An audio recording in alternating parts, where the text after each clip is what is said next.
George Galloway, and the mother of all talk shows.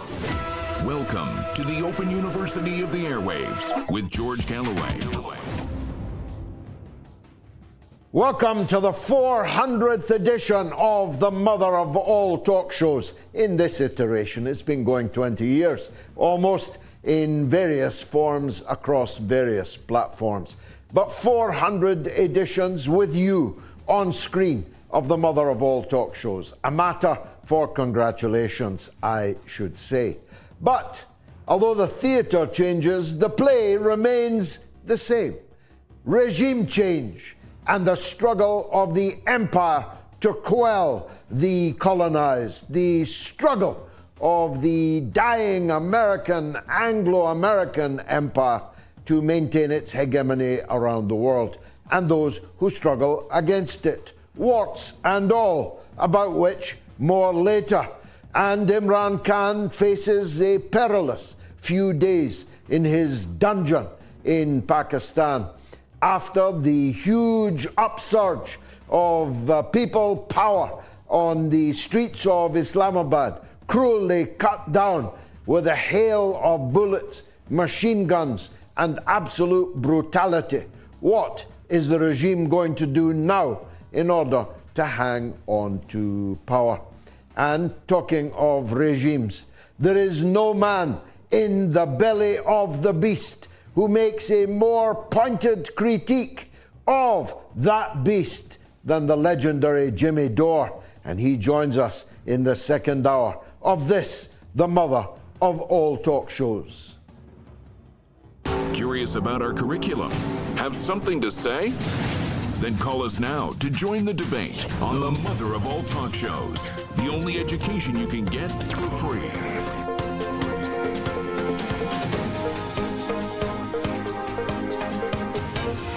George Galloway, the mother of all talk shows. With George Galloway, the world is our classroom, and you're welcome to sit in and join the seminar. It's been one long bloody war, you know, my life. I was born as the gunfire of the Korean War was just beginning to die out, and every decade since has been scarred and marred by the efforts of the empire to stay on top, and the necessary and obvious struggle of those underneath to get that boot off their necks. That means that many a time, people that one wouldn't normally invite round for dinner are the people who are fighting against empire domination. This is an important nuance that some people, including some people who should know better, are going to have to learn. I refer, of course, to the recent upsurge of terrorist violence in the Syrian Arab Republic.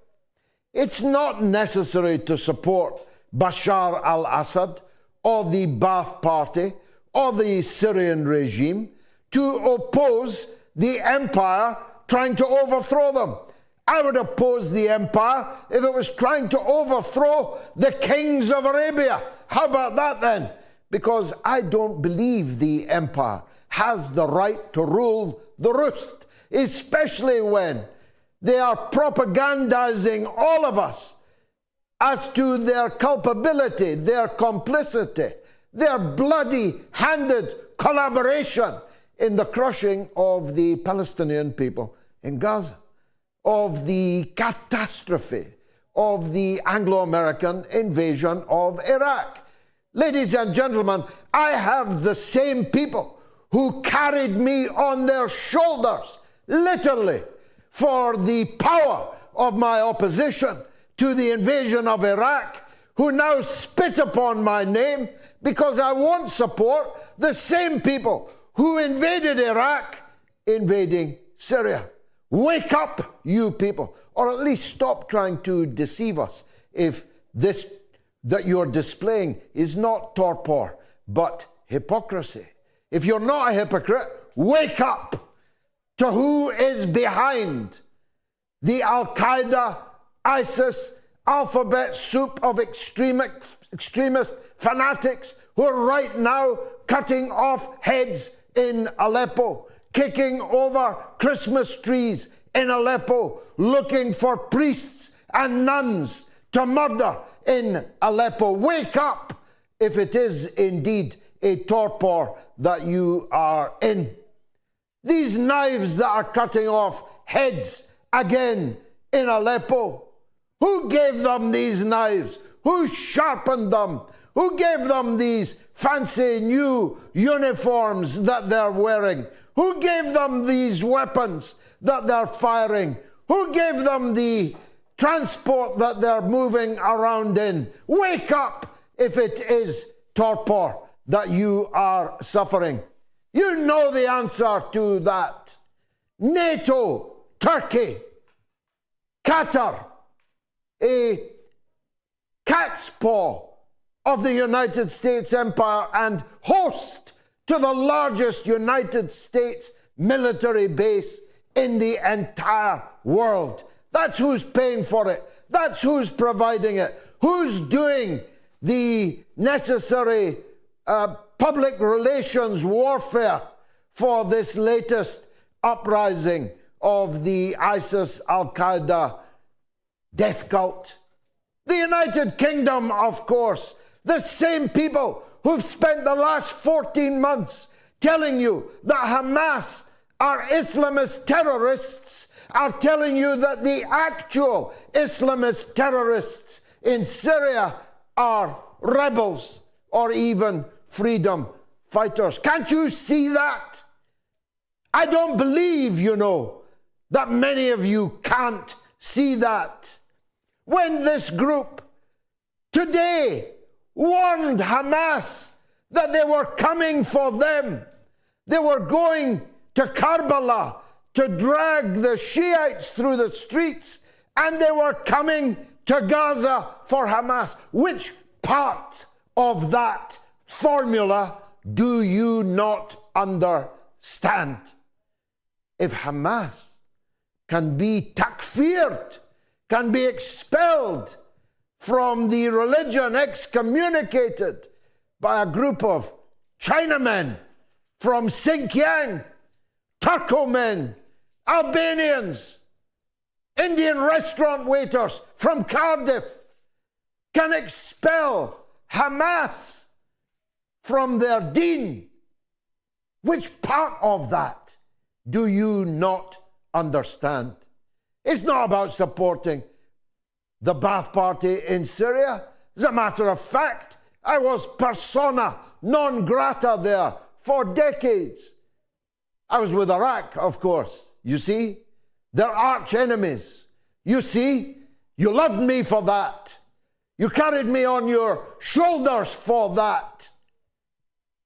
I never set foot in Damascus between 1980 and the 21st century. I have no relationship with the regime in Damascus.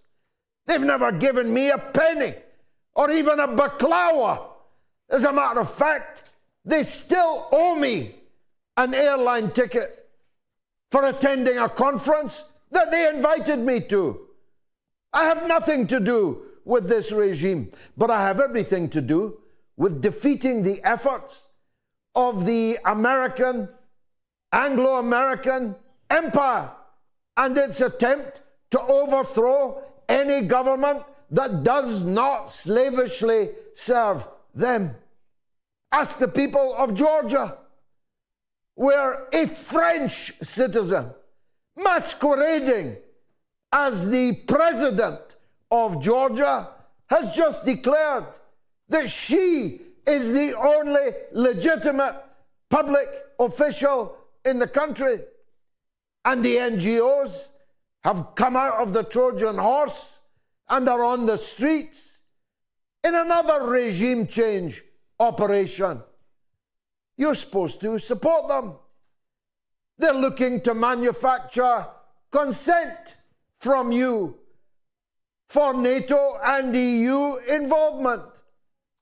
Do you think these people care about the Georgians? They want to use Georgia against Russia. Do you think they care about Ukrainians? They want to use Ukraine against Russia. Do you think they care about Syrians? They want to use ISIS and Al-Qaeda to weaken the resistance to Israel and to put more pressure on Russia. Can't you see that? I'm asking you. Can't you see what I'm saying? Because if you can't, you've no business pretending to be in solidarity with the Palestinian resistance, just takfired by the people you're asking me to support in Syria. Can't you see it? If you open your eyes, you definitely will. Nothing to do with supporting Bashar al-Assad. I didn't support his father. And I didn't support the passage of power from his father to him. But I will stand until my last breath with the idea of the Syrian Arab Republic, where in Malula nuns can pray, learn, and teach all day. I will support the idea of a Syria in which the multiple ethnicities and religious minorities all have a right to live, all have a right to pray the way they want to pray, all have a right to put up a Christmas tree or Eid lights, all have a right to pray to the one God in any way that they choose. I will support the idea of a Syrian Arab Republic where women go to work, go to study, sit in the restaurants with their families, who have an idea of themselves. I don't know if you know many Syrians. They're the highest-nosed Arabs of them all. They have a very high opinion of themselves, and so they should. Their history, their culture, their resistance to Israeli occupation, their solidarity with the Palestinians in struggle. For 75 years, they have a right to be proud of themselves. They're very successful people, very good in business, very good in media, very good in the arts. You think they're going to be ruled by Uyghurs and Turkmen? You really think a waiter from Cardiff is going to tell the Syrian people what to do? You really think an Albanian is required in Syria to show them how to pray, to show them how to worship God in the right way? You really think that? If you do, you've never met a Syrian. So, I don't know how this is all going to end, but however it ends, it won't change my point of view. My point of view has been consistent for the entire 10 years of this assault to destroy Syria, in the interests of the empire and in the interests of the Israeli enemy just across the Golan Heights. That's not going to change. Whoever wins, whoever loses. I don't work like that. And on that subject, to the people who complain to me, try to cajole me, even bully me into bringing this Pakistani or that Pakistani onto the mother of all talk shows to talk about recent events in that benighted country, forget about that. We don't let YouTube, who pay us lots of money, pick our guests. We're certainly not going to allow anybody else to pick them. We're not a mouthpiece or an organ of the PTI. or of Imran Khan personally. That's not how we work. We're supporting Imran Khan because he's the rightful Prime Minister of Pakistan. He was overthrown illegitimately in an American regime change operation because he said absolutely not to the empire. Of course we're supporting him for that reason. That doesn't mean we're in the PTI or that the PTI have the right to tell us who should be appearing on the mother of all talk shows. You know nothing about me if you think that kind of bullying works with me. It doesn't. So cut it out. The events in Pakistan this week have been so utterly ghastly that if they were happening, say, in Georgia, the British Parliament would be mobilizing their soldiers under the right to protect provision of their self-invented rules-based international order and their right to protect civilians in other people's countries, and would be sending an expeditionary force. But they are saying and doing nothing about the fact that hundreds of unarmed, peaceful democracy protesters were mass murdered in the capital of Pakistan, a nuclear-armed member of the British Commonwealth, a former British colony, and you can't get a British newspaper or a British broadcaster to say, never mind, do anything about it. This is the hypocrisy with a capital H of which I speak. Democracy can be drowned in blood. In Islamabad, its leader, its elected premier, in a rat-infested dungeon. They even kidnapped his cat this week because it had the temerity to be friends with him. And now the rats are back in the rat-infested cell that the Pakistan cricket captain, that the international figure, leader, Imran Khan, is being kept in. You think we might not oppose that? You must think we're like the British government, like the British Foreign Office, like the British Overseas Development. We're not like any of these. We identify the truth and we proselytize it.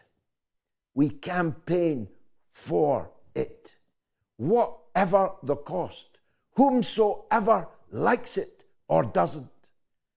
As Malcolm said, we're for justice, no matter who it's for, no matter who it's against. That's why we're with Imran Khan. Now, when JimmyDore joins us in the second hour, we are going to have a ball. I've just listened to his interview with Tucker Carlson. It is a masterpiece, a masterclass of the genre. JimmyDore's observation about the so-called liberal, so-called progressive American so-called left is so on the money. I wish I'd said much of it myself, but I did the next best thing.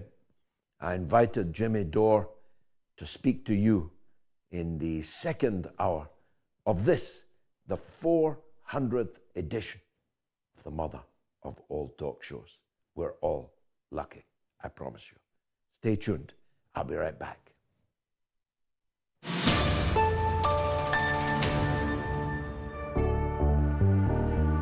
I don't believe that the mainland European countries give a toss about Britain, and I'm certain that the United States would not sacrifice itself for Britain.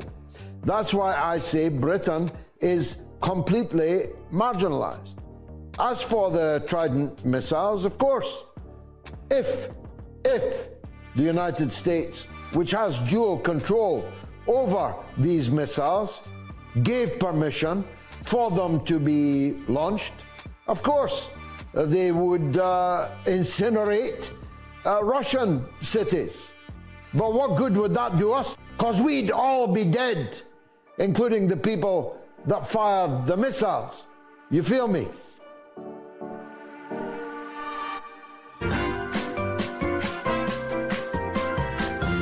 You are listening to the mother of all talk shows with George Galloway.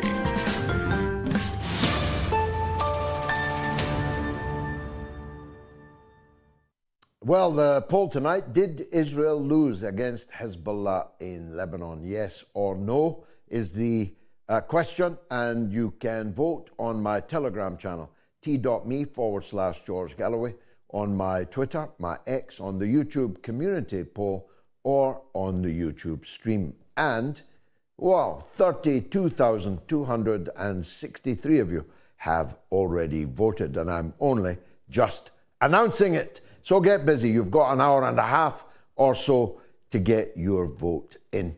Now, the telephone numbers, if you want to call the show, toll free in the United States and Canada, +1 844 944 3344 is the number from the US and Canada. Free of charge also from the UK and Ireland, 08081 965522. And the worldwide number, 0044 203 966 2625. Speaking of Pakistan, speaking of ImranKhan, let's welcome Advocate of the Supreme Court of Pakistan, human rights activist and columnist, Muhammad Azhar Siddique. Azhar, my dear friend, thank you for joining us on the mother of all talk shows.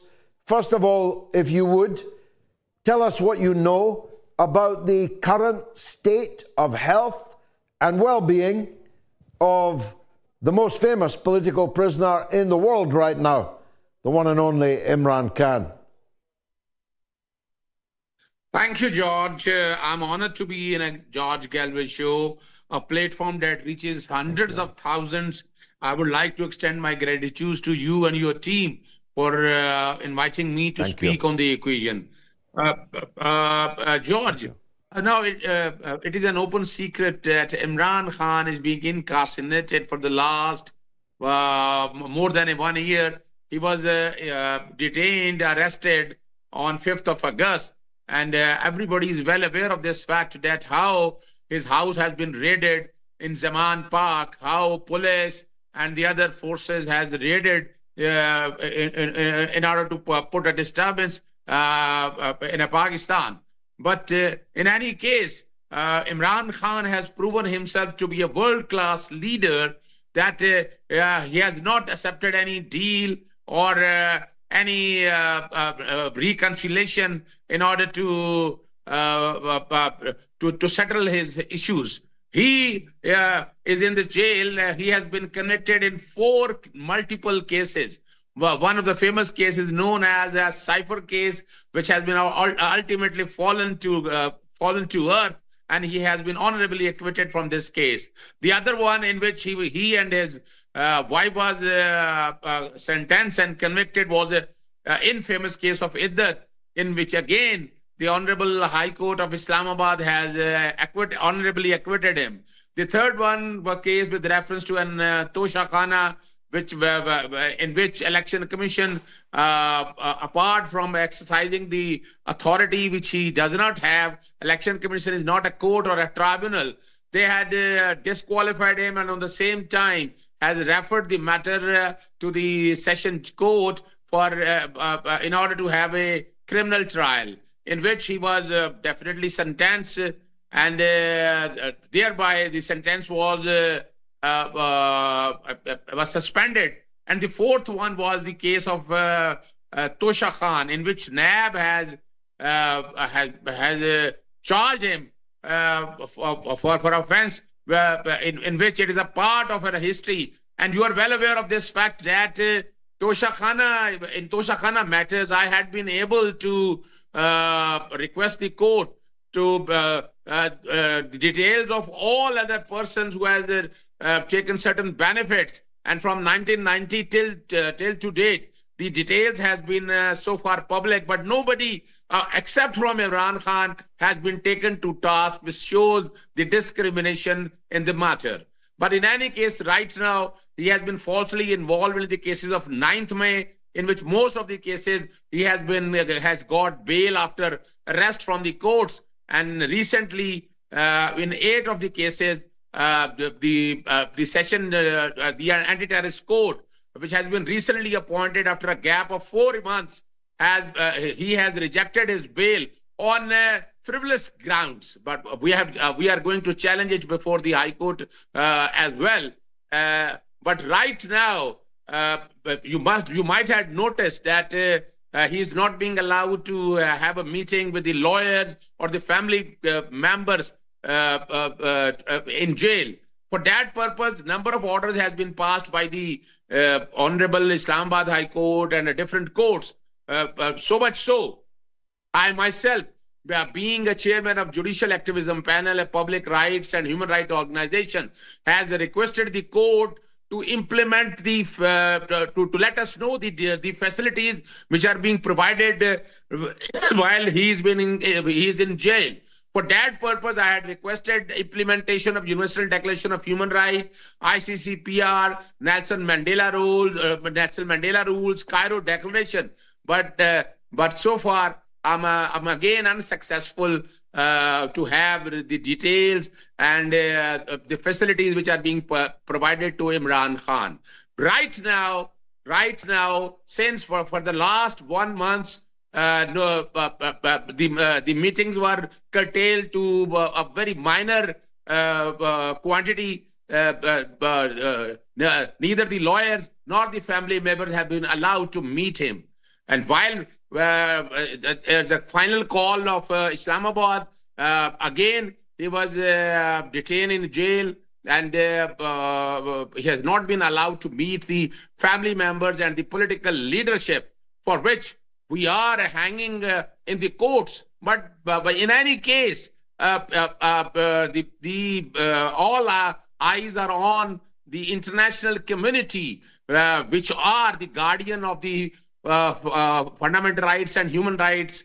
And for that purpose, now the matter is before George, you, and as well as the international community.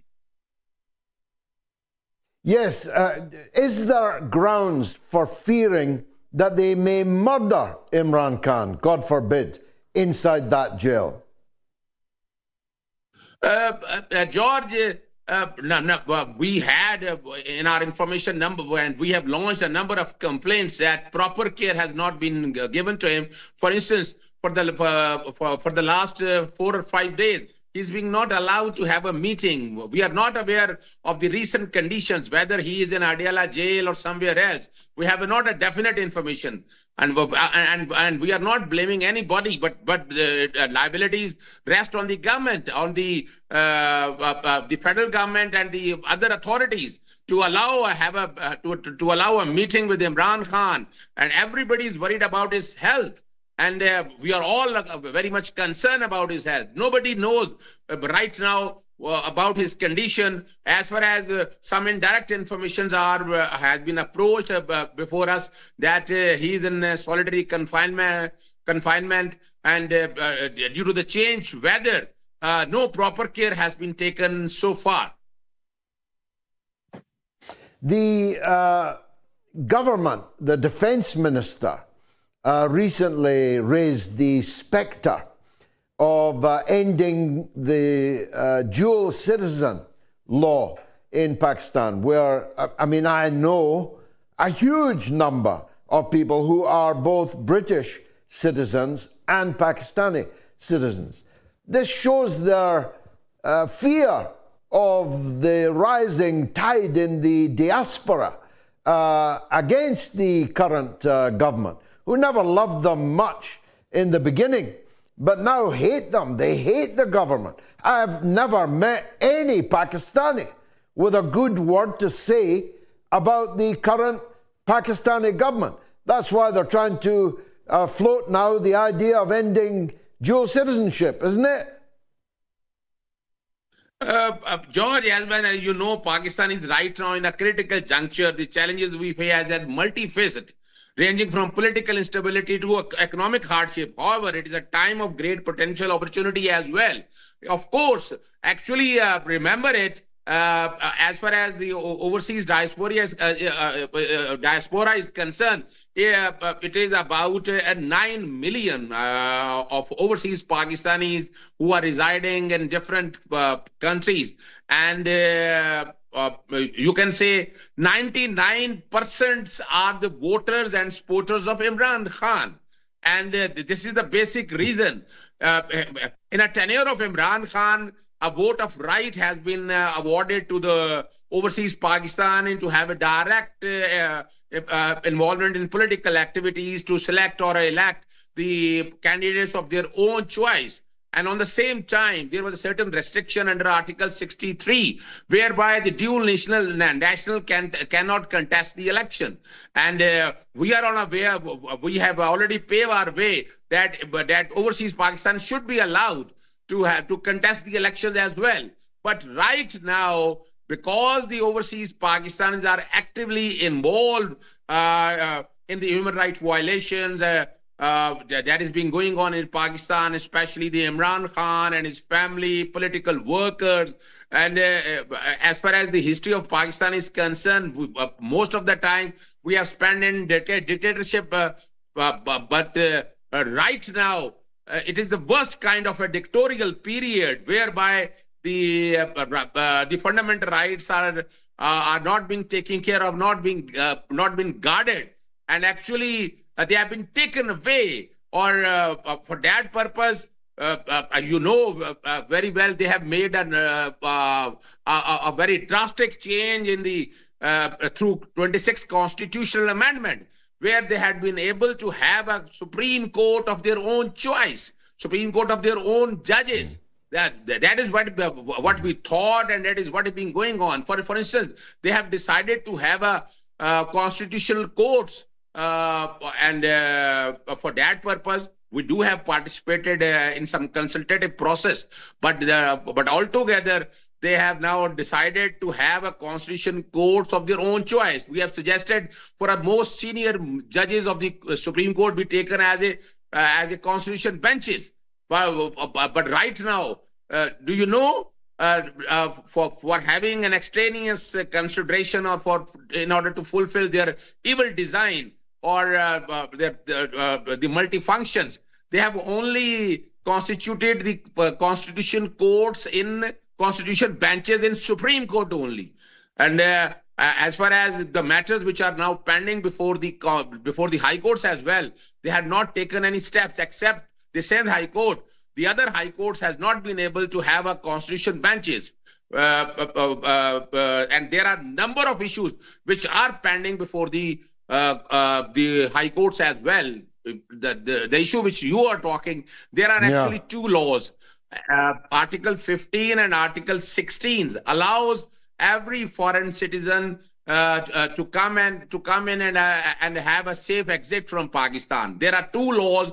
One is known as Exit from Control Ordinance 1961, and the second one is the Passport Control Act. There are two laws which provide a certain mechanism. Interestingly, I had challenged the third administrative procedure to retain a person in a list which is known as Provisional National Identification List. It has no backing either under the constitution or a law, but in a Pakistani system, this is being going on. I had assailed it, and the matter is pending before a different High Court, before Islamabad High Court and Lahore High Court. If the constitution benches are working in Supreme Court, let's have a constitution benches in High Court as well.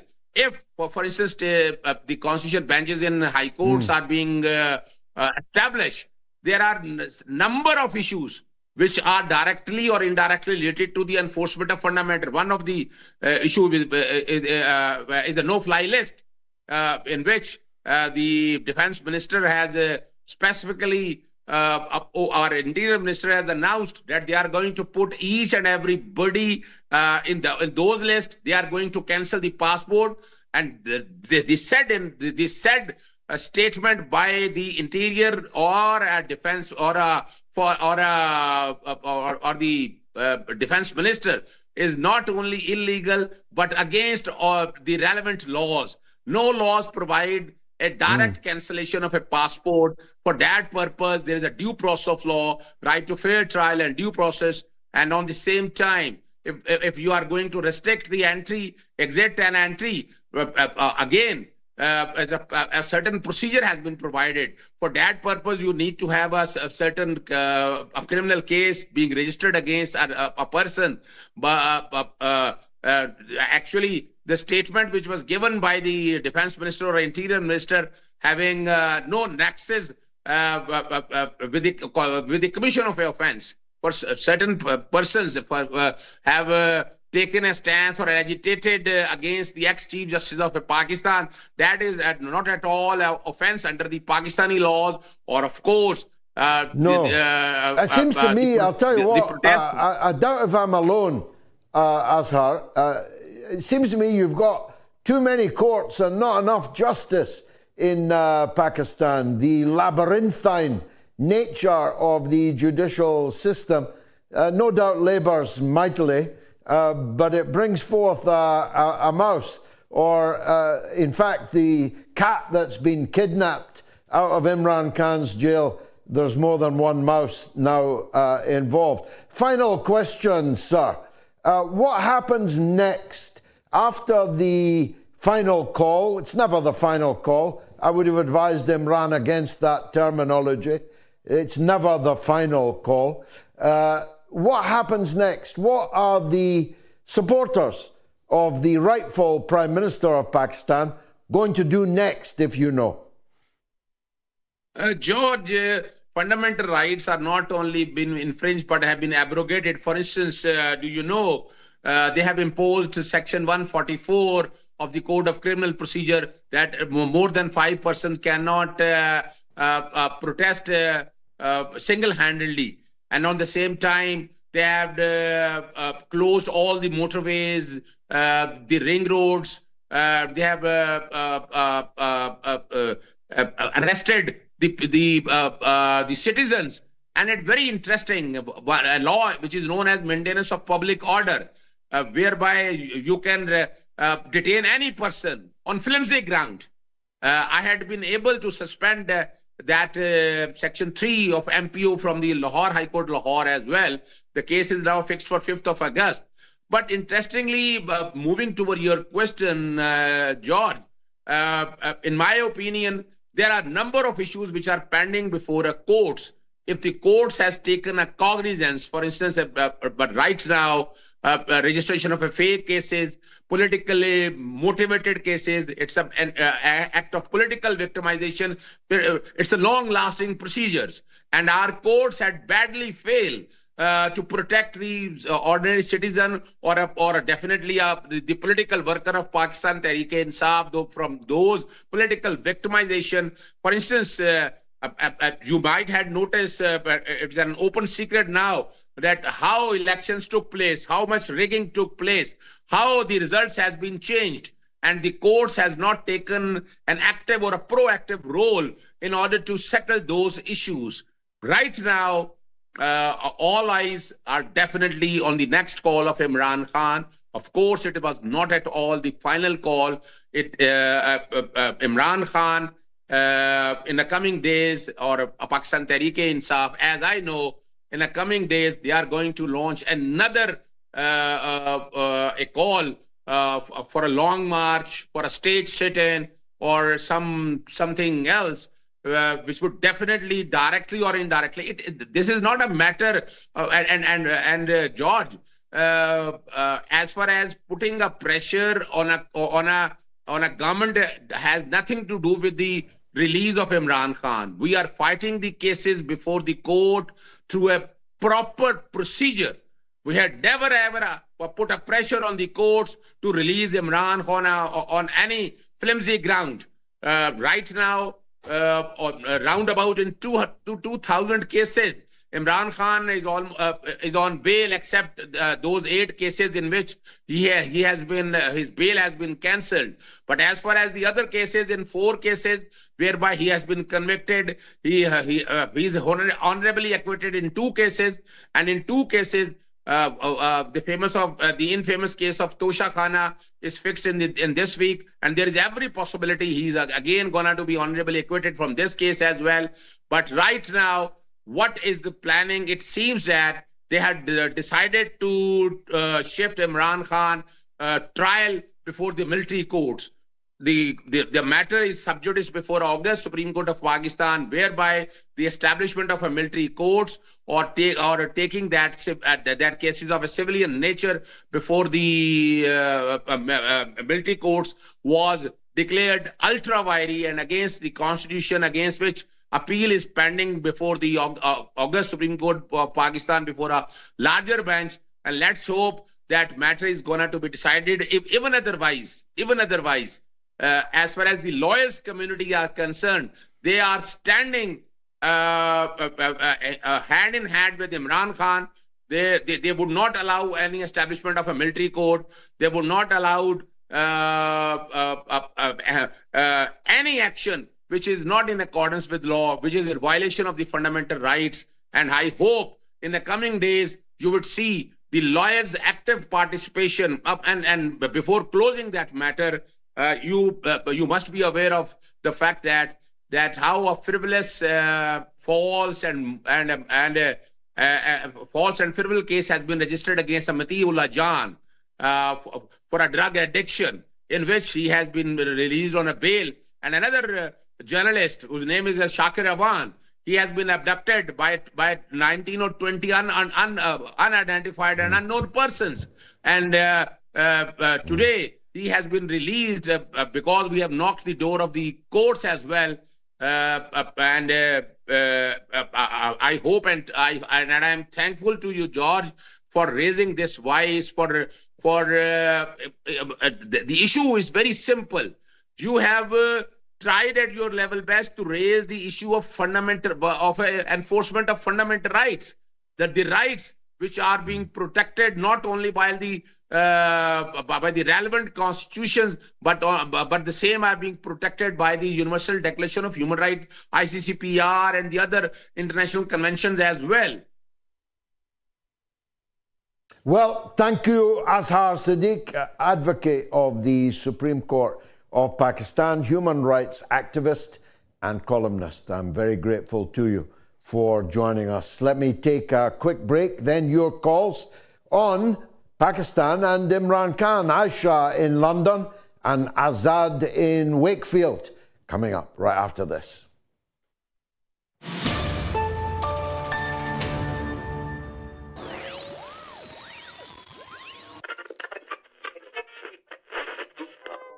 We interrupt this program to bring you a special announcement. A big thank you to all our wonderful listeners, as the Mother of All Talk Shows podcast is now one of the most listened to political podcasts in the entire world. We are the #1 English-speaking political podcast in the Middle East, and in the last year alone have charted in the top 10 in podcast land in Pakistan, Russia, and China. Like, rate, and subscribe to the MOATS podcast on Spotify, Apple Podcasts, or wherever you listen to your podcasts to be a part of the fastest rising independent news show in the world.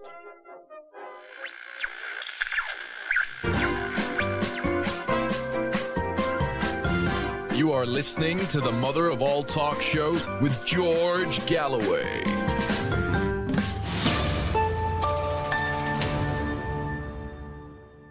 We're defending the right to life and the right to democracy for the people of Pakistan. That's all. Aisha is in London. Wants to talk about Imran Khan. Go ahead, Aisha.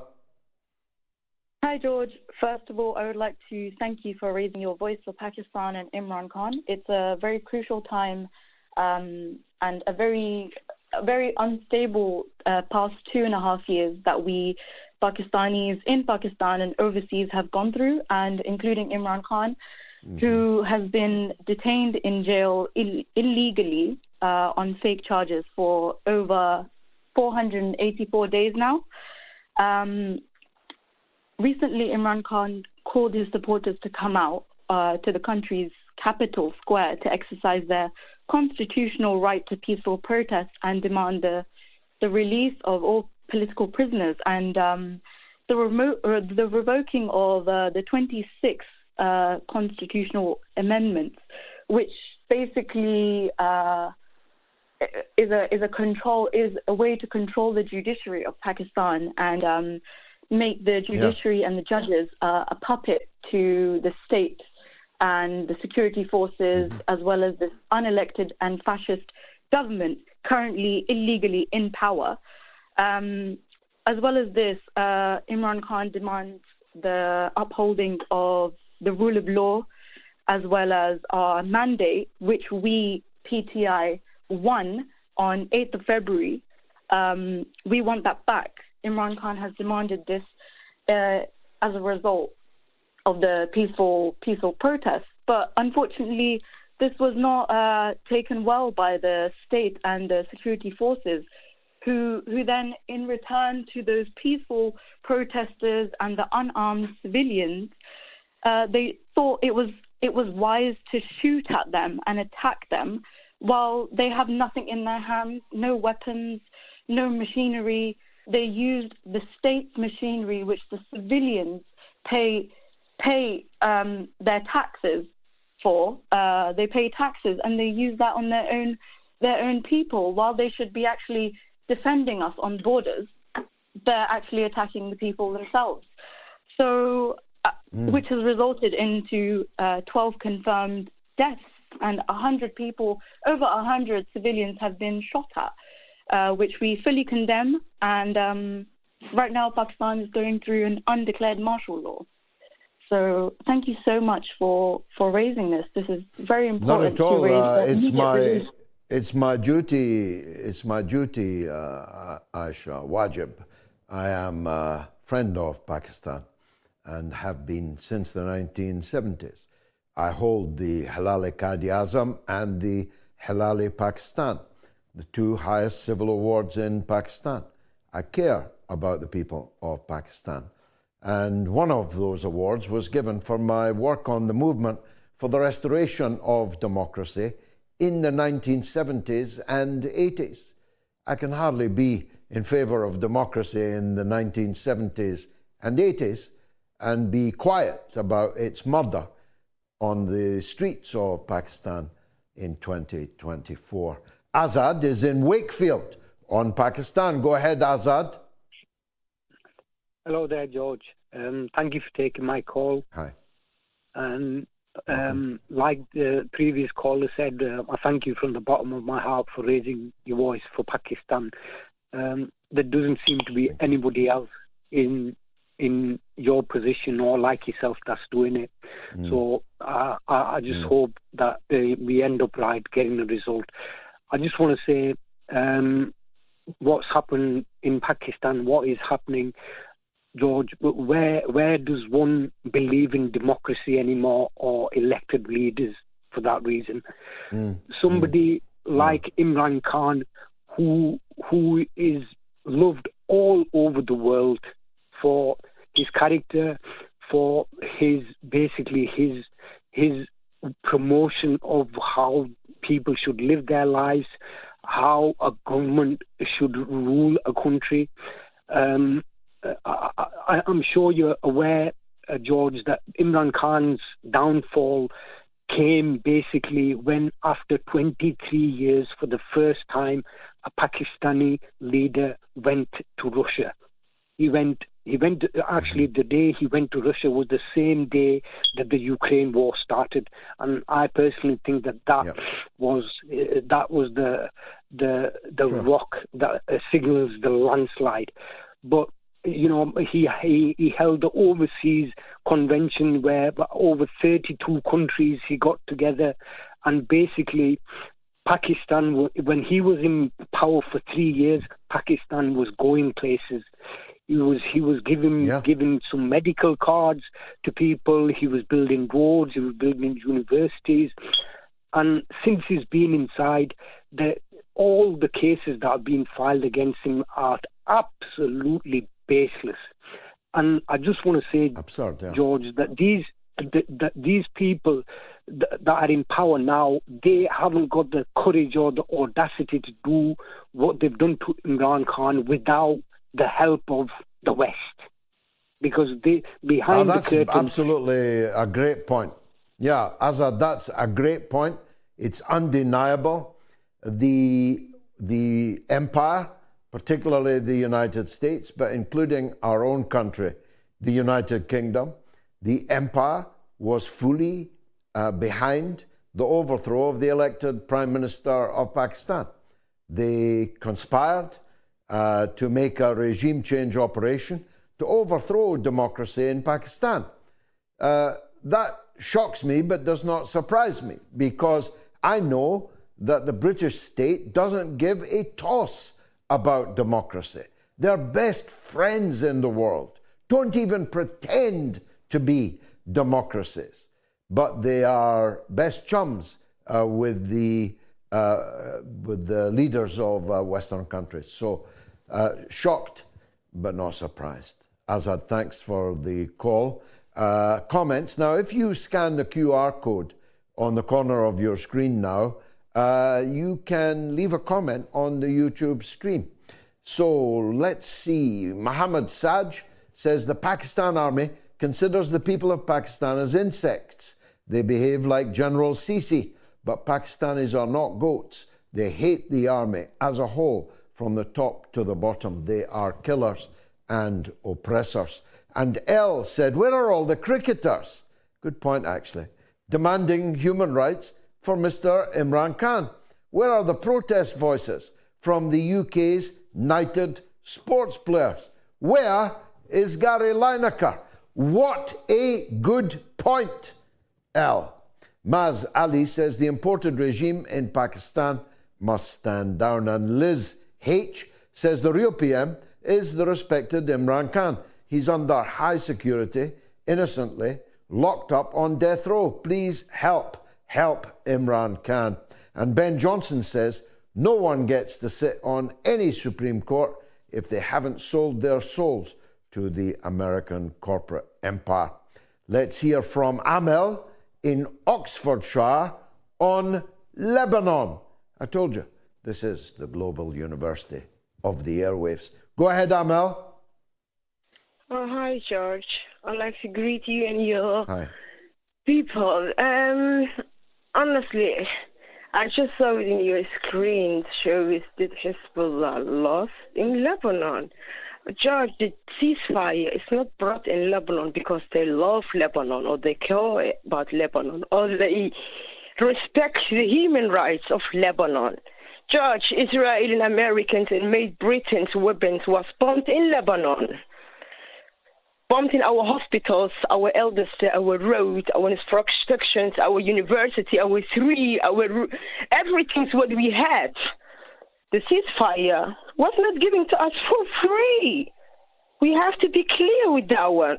The ceasefire was brought the knees because the battle fell on the ground. They saw it. They could not cap it or take it 1 inch of Lebanon because the resistance made it sure that it will never happen. 2006 didn't happen. Did you really, they thought about it 2024, they will capture the 1 inch of Lebanon? No, it didn't came. And now they're focusing again and bringing ISIS and Daesh and all the killers in Syria again. That tells you everything that they lost in Lebanon. They lost. Yeah. They lost. I'm glad what that did they you. gain in I'm Lebanon? glad that you. Yeah.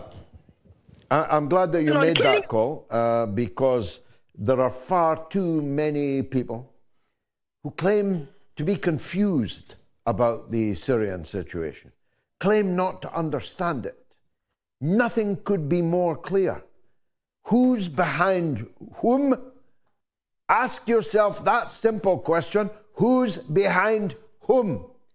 If Israel, the United States, the United Kingdom, and Qatar and Turkey are on one side of a battle, why would you want to be on that side?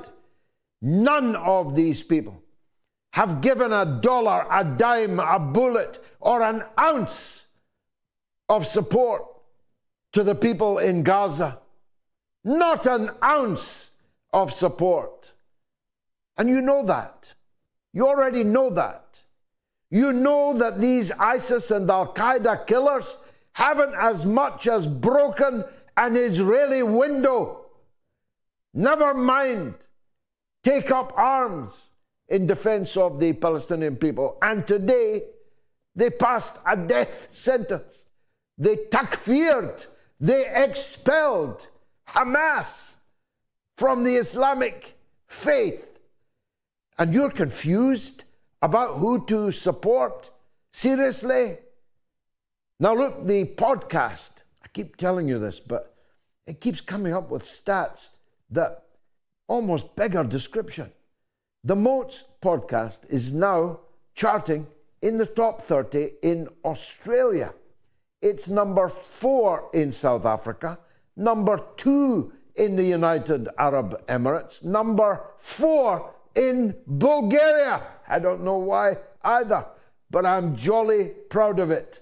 If you want to listen to the podcast, which is the quintessential mother of all talk shows, scan the QR code on your screen now. You can also listen, by the way, to the weekly podcast via the MOATS.tv website, MOATS.tv website. We, as I told you, have now started broadcasting live on TikTok, as well as all the other platforms that we're on. We're now on TikTok. And so well established are we on TikTok that we are now, from this evening, also broadcasting live on something called Kick. No, I don't know either. But the young people know. So, coming up after 8 o'clock is the one and only JimmyDore. JimmyDore is not just a comedian of note, and a very funny one at that. He doesn't just pack them in audiences all over the world, including in Britain, when he's on tour. He doesn't just make you laugh, he makes you think. Well, I'm a fellow thinker of his anyway, to a remarkable degree. I haven't yet found anything that I disagree with them on. There may be some issues, but he's the most eloquent critic from my side of the political fence, of not just the empire, but of the new enthusiasts for the empire. The people that used to wear their hair long and put flowers in it. The people that used to give the peace sign. The people that claimed they were on the side of freedom and liberty, and who have metamorphosed as the butterfly might metamorphose back into a slug, into the biggest supporters of the most tyrannical and authoritarian agencies and governments and policies anywhere to be found on the globe. I refer, of course, to the Liberals. Wayne in Cheshire is on Georgia. I told you, it's the global university of the airwaves. Go ahead, Wayne. It's a privilege to be on the show. I see Georgia as an extension from Ukraine. It's like Groundhog a Day. Yeah. But the question I really, obviously the CIA behind it and all the rest of it, the question which I don't understand, I don't know if you know, is that I don't think Trump would want to get involved in another situation against Russia, which is being coordinated by his own country. So has he actually got any power of input on foreign policy before he gets inaugurated? Because I don't think he wants this. No, he doesn't. And you say you don't think he wants this, and I hope that you are right. And there were reasons for believing that you are right. But those reasons are beginning to melt on the hot dike of the picks that he's making for cabinet and other positions, and the appointment in particular of some joker called Kellogg as his special envoy to Russia and to the Ukraine. I've got to tell you, if you wanted to solve the problem of the Ukraine, you would not send General Kellogg to do it, because he is hoist on the petard, many of them actually, but in that theatre, he is an advocate of a set of premises that can only lead to a continuation of the war. So I hope that you're right, Wayne, but there's actually not any evidence yet that you are right. Now, constitutionally, Trump has no power whatsoever.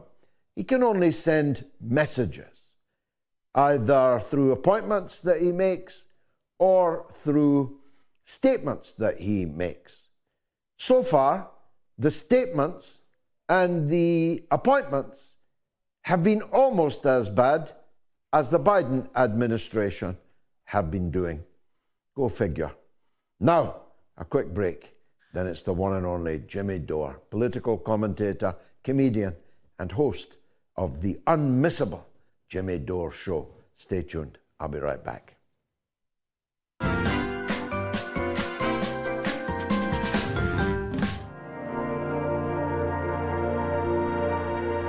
As the green smoke rose, their faces flashed out, pallid green, and faded again as it vanished.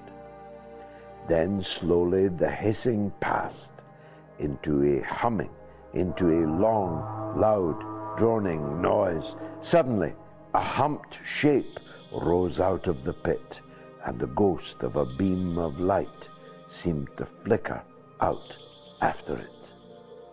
Forthwith, flashes of actual flame, a bright glare leaping from one to another, sprang from the scattered group of men. It was as if some invisible jet impinged upon them and flashed into white flame. It was as if each man were suddenly and momentarily turned to fire.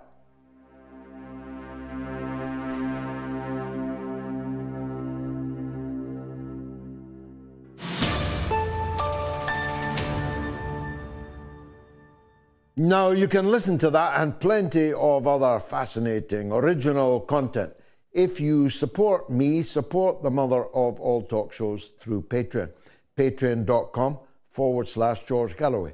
I even, particularly on Mondays, tomorrow, when I have long train journeys, I get onto the chat function on Patreon, and I have a good old chinwag over many hours on that train journey with my supporters on Patreon. It will cost you less than the price of a cup of tea in an insalubrious cafe just to support us.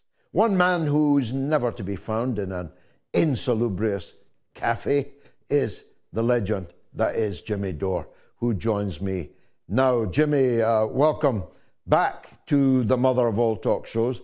I'm a great fan of your work, as you know, but I thought your master class with Tucker Carlson before the presidential election was just that, a real masterpiece. You found the words to puncture the pompous hypocrites of liberalism and the liberal incarnation that is the Democratic Party. Nothing liberal about these people at all, is there? They're tyrants. They support tyranny. They support everything that they once claimed to be against. And I thought that you and Tucker made quite a double act. One from the left, one from the right.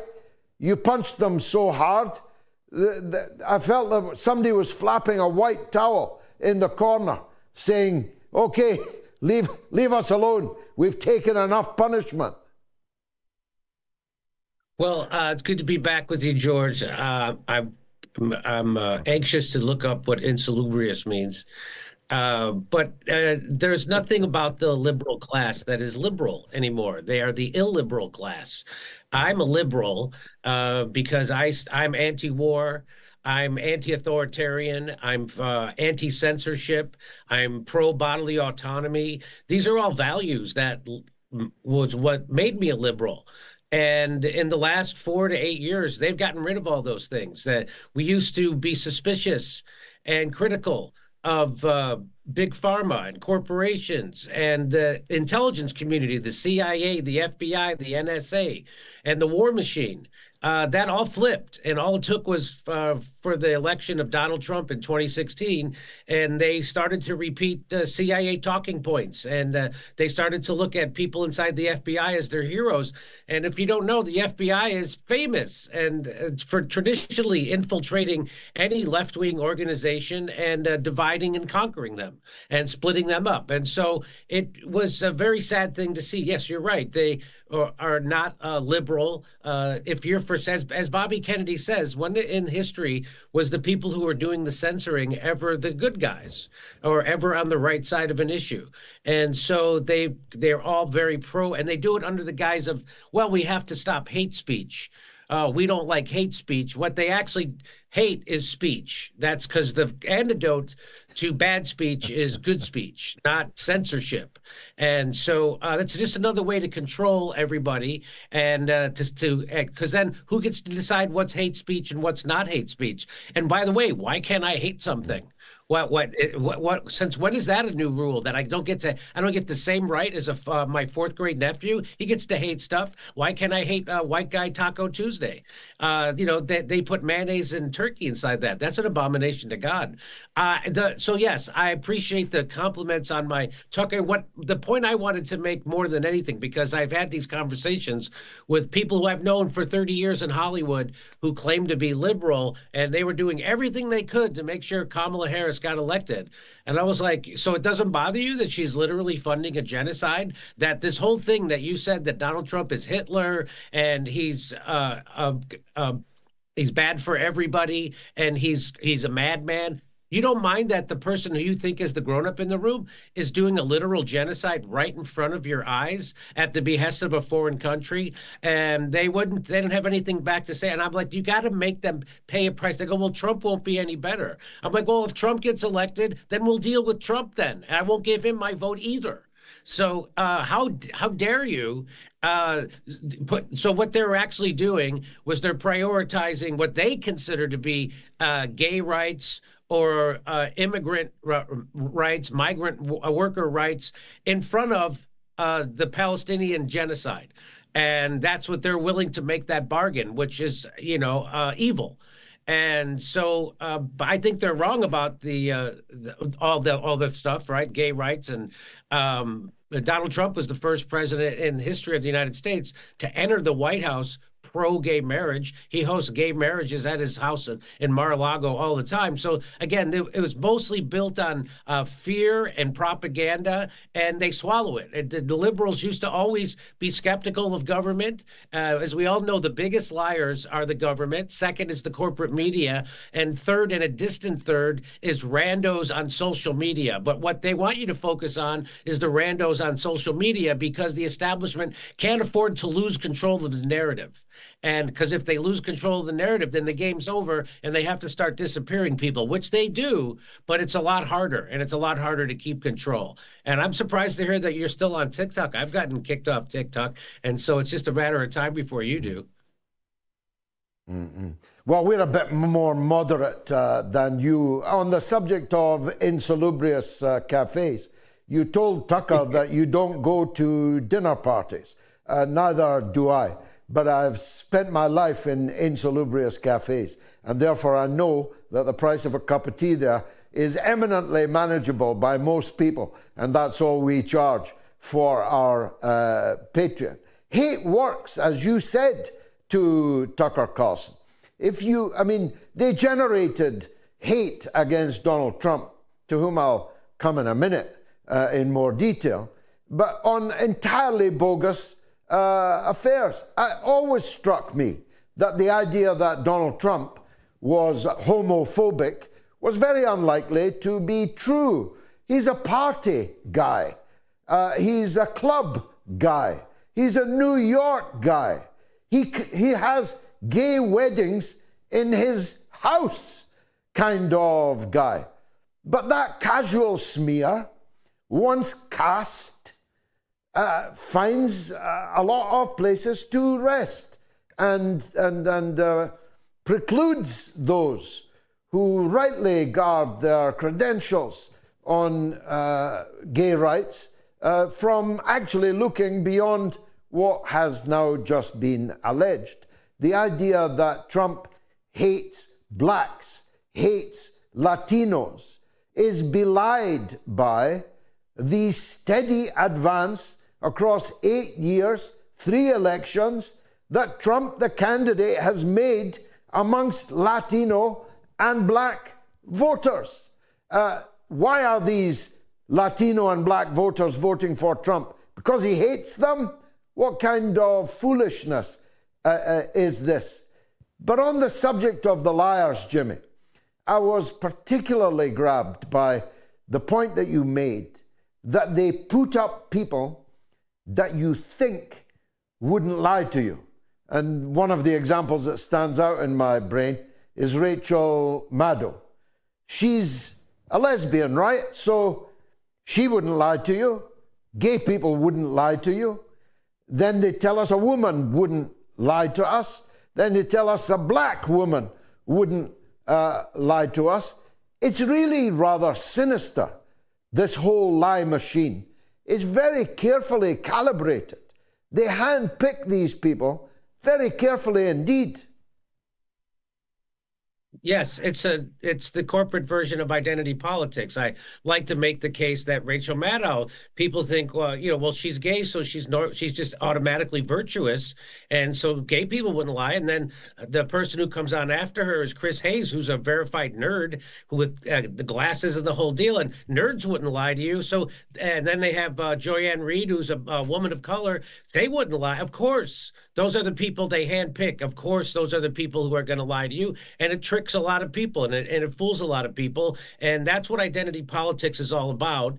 And you have to remember that the biggest thing that scares the oligarchy is for people to come together along economic issues. And it's been ever since World War II, at least here in the United States, that any social movement that included a class analysis and an economic component was infiltrated, and they immediately decoupled the economic issues from the cultural issues, and they pushed the cultural issues. Like when the Vietnam War in the United States was happening, the protesters were very normal middle-class people with button-down shirts on and nice haircuts, and then they infused the hippies, and they're like, it's the smelly, dirty, drug addict people, the Charlie Manson types that are against the war. So that's the trick that they play, and they're doing it all the time right now. They want us to focus on they want us to focus on race. They want us to focus on our gender. They want us to focus on our sexuality. They want us to focus on transgenderism. They want us to focus on our ethnicity, and that's all they want us to focus on. The most important thing in the world is the color of your skin. It's not.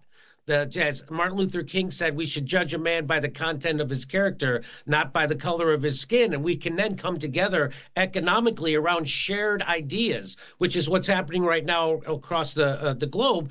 There's worldwide protests for unions against Amazon, which we only have one here in the United States, which was started by a black guy on Staten Island in New York. And what makes that particularly noteworthy is that Staten Island is known to be the home of a lot of Trump voters, a lot of white blue-collar workers. And they were organized by a black guy named Christian Smalls because they came together around a shared value, shared interest, and those were around economics. And then, because that's the only thing that scares the oligarchy, is if people on the left, right, and the middle put down their cultural baggage and come together around economic ideas to oppose the oppressor, which is the oligarchy. And that's the only thing, they did it. I like to say, I end every one of my shows when I do a stand-up show, which I was just in Europe earlier this year, and it's nice to know that the people like my message there. It went over very well. And I say that the only thing, they did a controlled demolition of our economy during COVID, which flattened everybody except a handful of millionaires and billionaires. And they want me to hate my neighbor for the economic pain I'm feeling because my neighbor wouldn't take a vaccine that didn't work the way they said it did in the first place. Well, I'm not going to hate my neighbor. I'm going to love my neighbor and join with my neighbor because they're hurting under the same oppression as I am. And that's the only thing that could save us right now in the Western world. So that's my message. And the liberal class is not liberal. They're illiberal. There's a great book by Thomas Frank called Listen Liberal. And that kind of radicalized me. I read that in 2016, and it woke me up to how far from our values the Democratic Party and the liberal class have slipped and shifted. They're not liberal. We have two right-wing parties in the United States, and the reason why when they did Russiagate against Donald Trump, it was because he ran as an anti-interventionist and he wanted to end the foreign wars. In fact, the generals, we now find out, and the Pentagon lied to Donald Trump about the number of troop levels inside Syria because he wanted to pull them out, and they kept lying and saying they were less than there really was, which to me, that's a treasonous offense. And it's funny that they always have to make up stuff. If Donald Trump is such a monster and a Hitler, why do you got to make up stuff like Russiagate, which was a complete fabrication from the intelligence community, the CIA, the FBI, and the Hillary Clinton campaign, which funded the Steele dossier, which started the whole thing. And then they lied about funding it for a year. No crime, no punishment for them. They get a slap on the wrist for lying to the FBI and the country about that. And so here we are. The Mueller report came in. I thought people would stop being fixated on Russia, and it didn't stop them. So this war in Ukraine has been in the chamber for at least a decade or two. They've been wanting to have this war in Ukraine, and what do they want to do? They want to balkanize it and sell it off, which they're doing right now. They're sold off half the farmland in Ukraine. It's already been sold off to places like BlackRock, Vanguard, and State Street, and they thought that Russia was weaker than it was, and they would be able to do the same thing, that they would be able to smash Russia, hurt them economically, create a unrest, and then they could split it up and sell it off to the same vulture capitalists and the economic hitmen in the West that have been starting every war and continuing every war. And as Julian Assange taught us, these wars are not meant to be won. They're meant to be ongoing. So that's just another transfer of money from the U.S. Treasury to the international security state.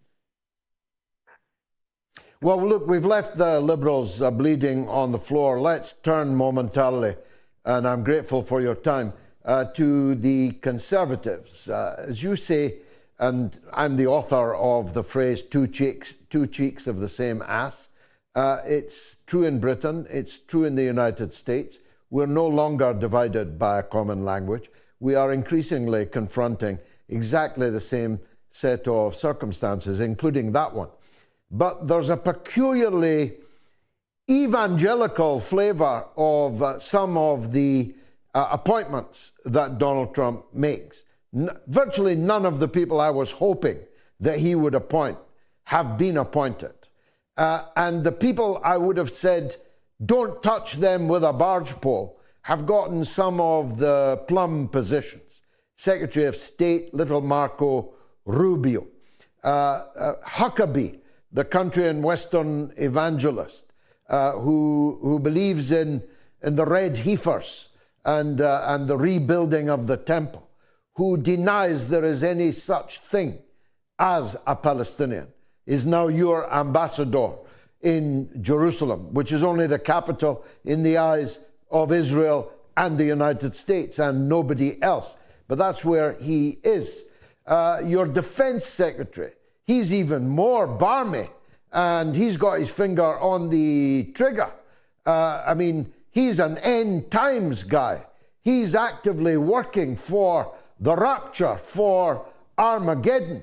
He's come to the right place for Armageddon, literally, in Palestine, in the Israel-Palestine conflict. If there's a coming struggle, Jimmy, for the ear of Donald Trump, how come we seem to be losing it so early when he's not even got his feet under the desk? Yes, I was very disappointed in lots of his appointments. I was happy about Bobby Kennedy at the Health and Human Services. Tulsi Gabbard is certainly an upgrade, although she flip-flopped on her Israeli position, which seems to be the cost of entry into the Trump administration. The only thing we can hope is that Donald Trump is somehow going to force a solution and an end to the killing in Gaza and the West Bank. That's the only thing we can hope, is that he has a plan to force that end. I think that that may happen, but his solution might not stop the tension. That's for sure. So all we can do is, I think it's prudent to wait and see what happens. I saw Glenn Greenwald do coverage of Marco Rubio and Trump's defense secretary, and what's interesting about Trump's defense secretary is that he doesn't come from the war machine. He's an outsider. And the fact that they're coming at him so hard. So to me, if the establishment hates a Trump appointee, that's a good sign. If they like him, like they like Marco Rubio, they like his Treasury Secretary pick, that's a bad sign. So they hated Bobby Kennedy and they're slandering him. And right now they have an email from Trump's Secretary of Defense from his mother that is in the New York Times. And it's like, well, they're really going after that guy. So there has to be, that's the only thing that gives me hope. I'm not saying that it's founded. I'm saying that when the establishment goes hard at someone like that, that means that there's something they fear about him, and it's not something that I fear.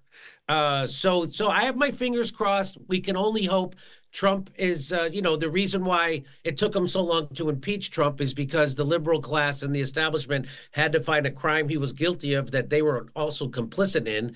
And they finally ended up impeaching him because he paused a shipment of weapons to Ukraine. Now, his appointment Glenn Greenwald, like I was saying, he talked about his appointment of Secretary Marco Rubio and the defense secretary. And he was saying that these people have shifted their global outlook as of late, and that they will be there to just fulfill the will of Donald Trump. Hopefully, fingers crossed, that's what he's doing. Now, the appointment of Kellogg as special envoy to the Ukraine seems nuts. Who knows?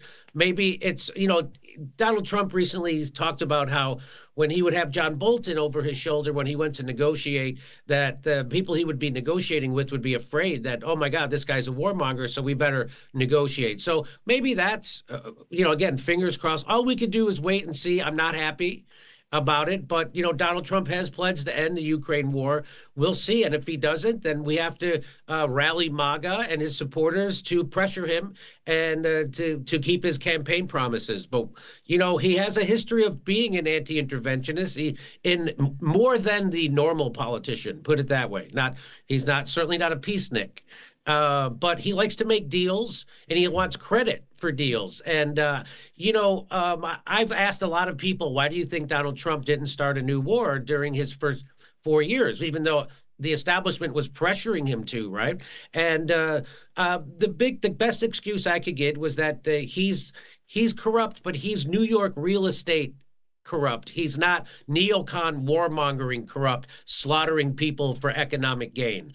And that's a big switch. He doesn't come from inside politics. He is an outsider. He doesn't have a history of coming up. He's not vetted by the establishment to be okay with the neocon war machine. And so, again, fingers crossed on that. And yeah, we definitely have to keep our eye on the ball and hold his feet to the fire. JimmyDore, I take my hat off to you. Thanks for joining us on the mother of all talk shows. Much obliged to you. Did Israel lose against Hezbollah in Lebanon? 35,698 of you have voted, and you've still got 20 minutes to go. It's pretty solidly of the view that Israel did lose against Hezbollah, although, as always, the supporters of evil have rallied on the X platform, and it's only 77 to 23% yes-no split there. Now, Miranda Sancho says Jimmy is a political juggernaut. I absolutely agree. I pressed him before the election to run for office, and I still believe that he should. Paul Meany says, GG, Jimmy Dore, Scott Ritter, Garland Nixon will go down in history as the most prominent Americans who worked tirelessly trying to stop genocide, Holocaust, war crimes, atrocities against the Palestinians. And Alexander Erskine said, the world would be a better place if Jimmy and George were president and prime minister. I absolutely agree, Alexander, and thank you for noticing. Dennis Ravel says there is no hat big enough to encapsulate Jimmy Dore's brain. I wish I'd said that. Thank you, Dennis. Let me take a quick break. Then it's your calls all the way to Gayatri live in the studio. Stay tuned.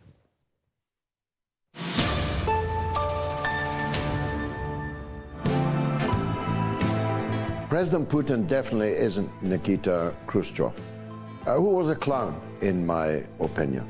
Neither is he Stalin, but he's much closer to Stalin than any other Russian leader has ever been.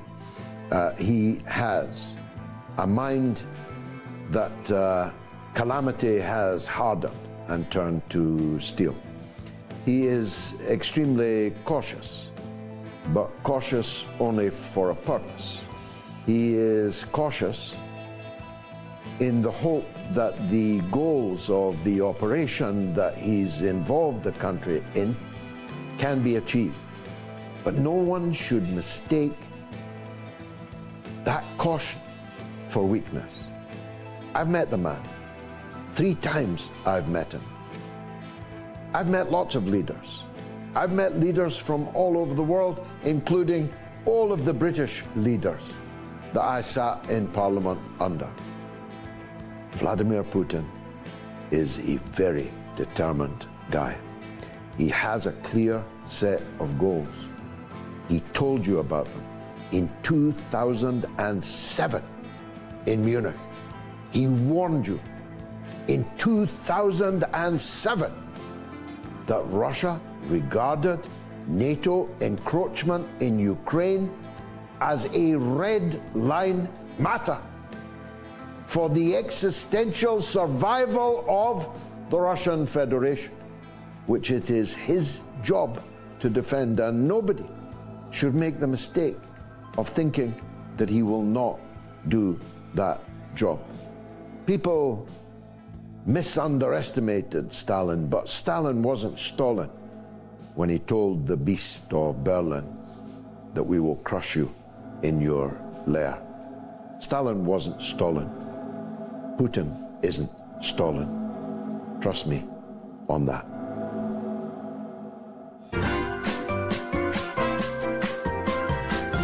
You are listening to the mother of all talk shows with George Galloway.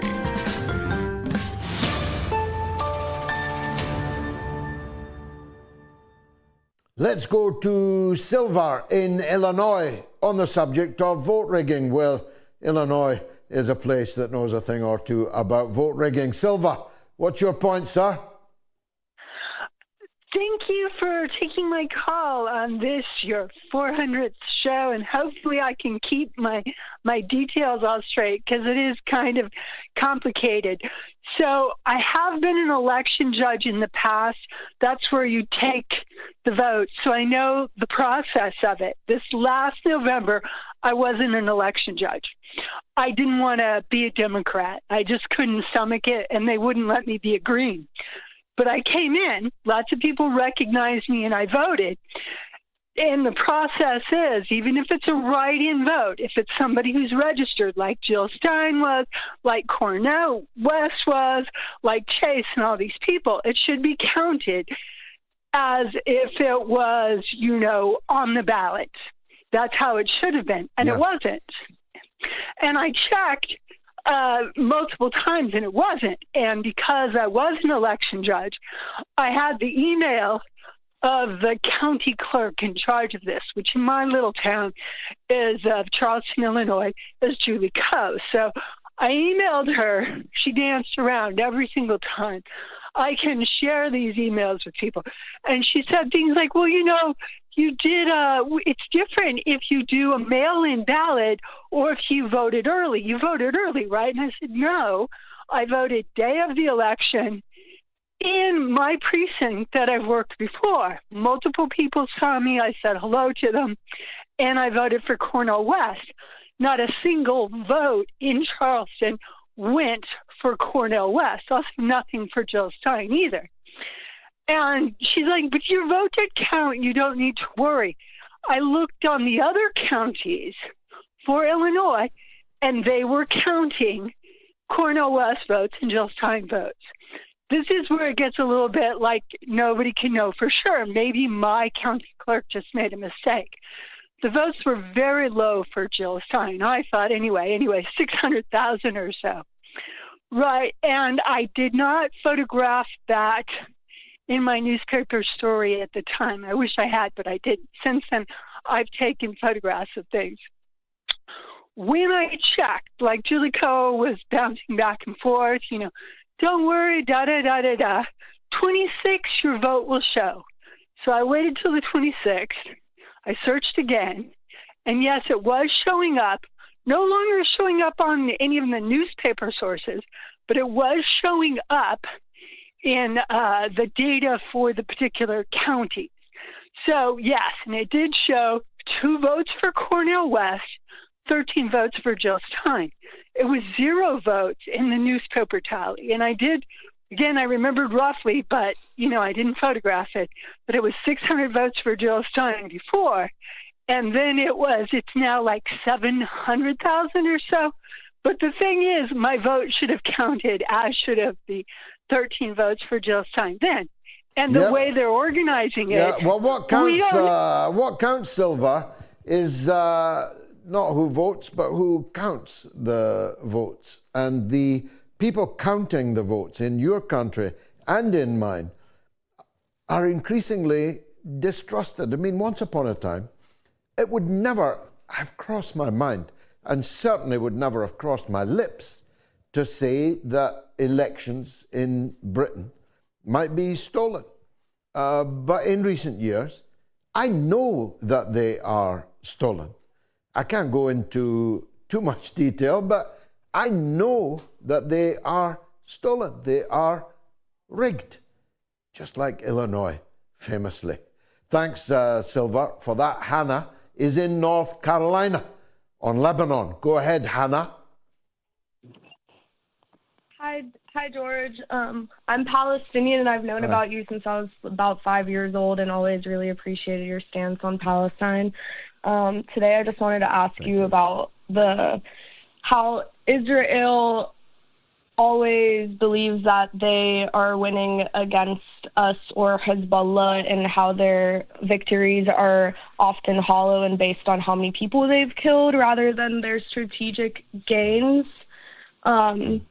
If even their own people in Israel don't believe in this, what do you think this is going to say about their narrative in the future, and like how the strategy of their military will change and what the civilians will have to say and do? Well, I think it would have to be a change driven by the military. I said on Wednesday the best thing that could happen right now is for the Israeli military to place Netanyahu under arrest and remove him from power, because with the support of a clear majority, in fact, a big majority of the Israeli public, very big majority, something like 80% of the Israeli public supports Netanyahu's murderous rampage, or wish that it had been even more savage. So nothing good will come out of the Israeli public. You cannot expect a surgeon to operate on his own foot. It would not work. The foot in question has to be operated on by others, including you, including me, including your country, including my country. Because the apartheid state is uniquely vulnerable to boycott, divestment, and sanctions. If it were not for the never-ending, bottomless supply of money and material, diplomatic cover, and media support, the state of Israel would be defeated in days. It would not exist. And so we are what's underpinning it. Your country, my country. And until we have won a genuine mass movement, we've won a lot of people, a lot, but we overestimate it. One of my kids was invited to an end of season lunch in McDonald's. And my kid said, no, I can't go to McDonald's. We are boycotting it. But nobody else knew what he was talking about. None of the parents, none of the players didn't know what he was talking about. What's a boycott? Why McDonald's? What's that got to do with Gaza? We think in our bubble that everybody is boycotting McDonald's and Starbucks. I'm here to tell you that's just not true. And until it is true, we will not be able to claim that we have done enough. It's not good enough just to send out a tweet saying, boycott this or that. You've got to campaign a bit harder than that, starting in your own family, in your own close circle, in your own workplace, amongst your own friends. And then you've got to get outside the door of McDonald's and Starbucks with a leaflet that explains it to other people. And more imaginative techniques than that. Hannah, thanks for your call.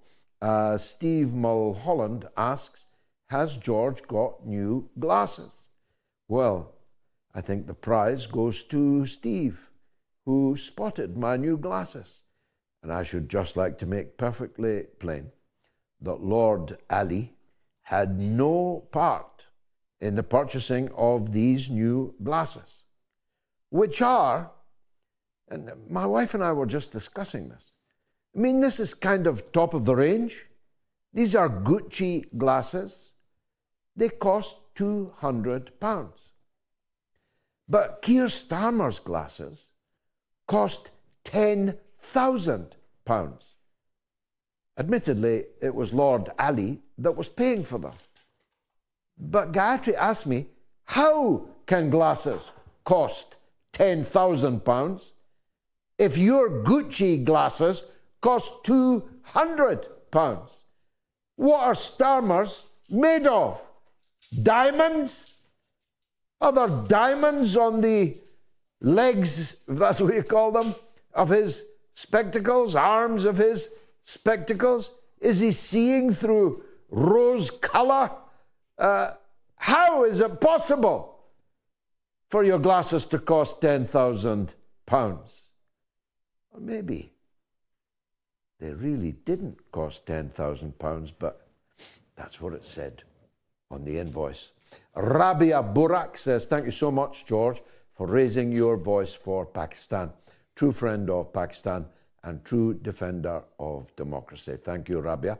Humma Chaudhry says, the Pakistani establishment, i.e. the army, have arrested thousands of PTI supporters and anyone who is in favour of Imran Khan.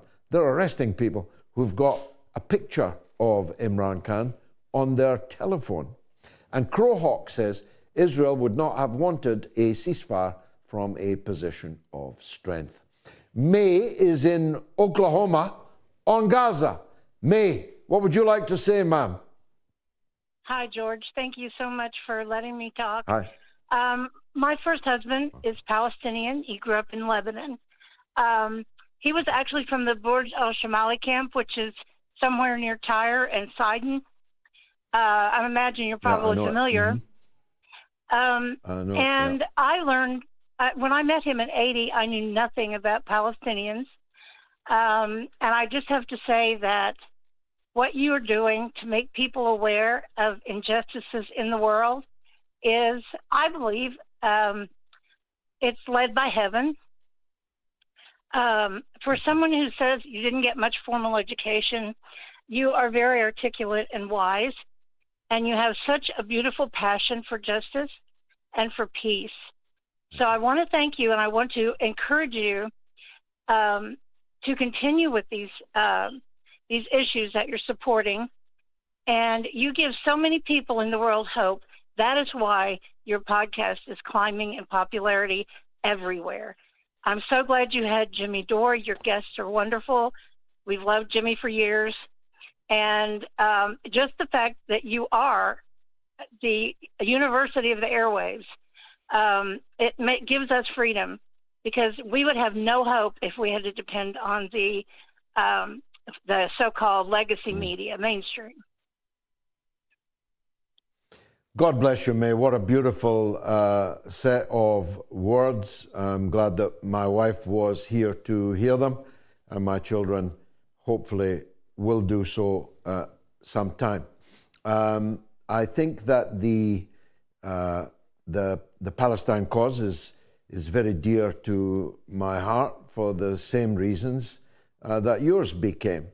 I was 3 years earlier than you in Lebanon, in the Palestinian camps, including the one you mentioned, where your first husband came from, and other better known ones like Sabra and Shatila and so on. And I made a promise to the people there that though almost nobody in Britain knew about them, and even fewer supported them, I myself, now that I had seen the truth, would never leave them alone. And it's a promise that I have kept. And I will until the last breath I take. And by the grace of God, I have a young wife and I have 6 children. So after me, them. And now we are not few in number. All the way in Oklahoma, in your case, all the way in rural Scotland, in my case, we are thinking about the Palestinian people in their camps in Lebanon, in Syria, under the occupation, in Gaza and the West Bank, under fake annexation in Jerusalem, in the wide diaspora, and how wide it is quite extraordinary. I saw, you know how on Facebook it tells you something you said in 2007 or whatever, memories, gives you the photographs that you posted 20, 25 years ago. And I came upon one just the other day about my speaking tour of Canada, which ended in the northernmost territory of Yellowknife in the Arctic Circle, where it was that day 47 degrees below. I had to dress like a spaceman to go out into the elements. That's how cold it was. And they had arranged some ice fishing for me on the Great Slave Lake in Yellowknife. And as I got onto the ice, I saw the little girl who drilled the hole through which I was going to ice fish. And I could tell immediately, well, she wasn't Caucasian. In fact, as I got closer, she looked distinctly Arabic. And when I asked her where she was from, she answered, "I'm from Haifa."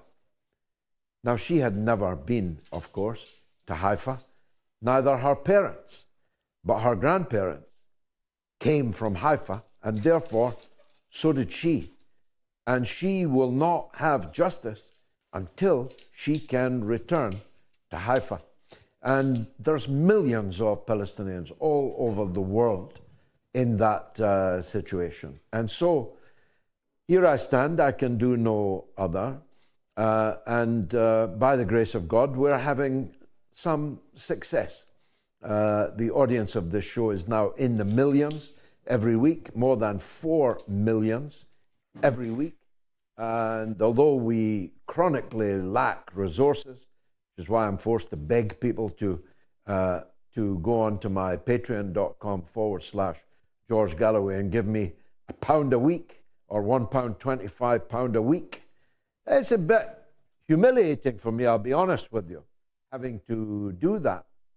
But it's the only way we can have the show. We don't have advertisers. We don't have sponsors. The only way that we can have the show is if you support us. Our social media earnings and the money that comes in on the Patreon, that's all we've got. So we need you. Please, at the end of tonight's show, support me on patreon.com/George Galloway. Thank you, May.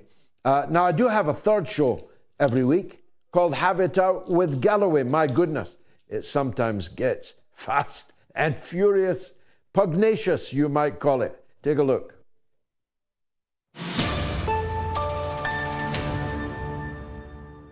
Join me every week to Have It Out with Galloway. We discuss the great issues of the day and occasionally the odd philosophical meandering through the meaning of life. You can be on the show by contacting us at our website, haveitoutwithgalloway.com. You can be the star of the show. Join me on Have It Out with Galloway. Come and have a go if you think you're hard enough. You are listening to the mother of all talk shows with George Galloway.